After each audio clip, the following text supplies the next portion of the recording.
The prophet Musa grew up in Pharaoh's palace.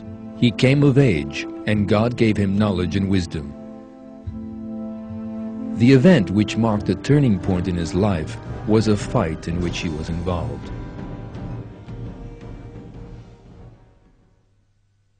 In this fight, the prophet Musa took the side of the man who was from his party, without looking into who was in the right.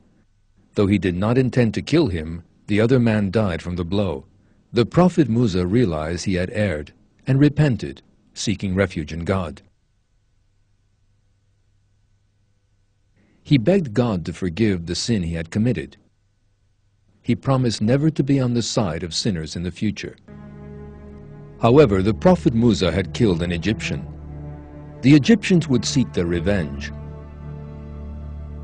As we are told in the Quran, the prophet Musa spent the night in hiding. Pharaoh and the leading men beside him discussed Musa's punishment, even the possibility of executing him.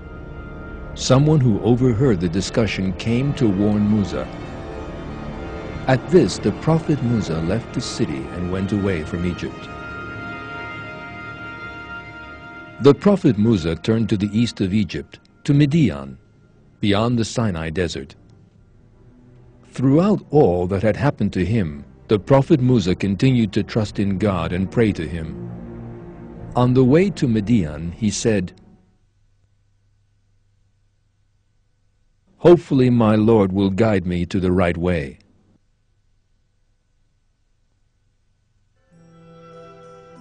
The prophet Musa encountered two women by the waters of Midian.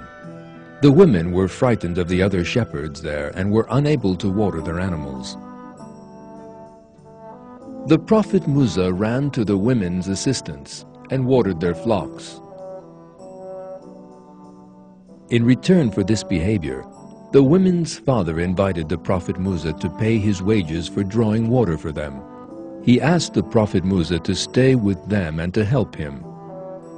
He said that he would give one of his daughters to the prophet Musa as his wife. The prophet Musa accepted this proposal.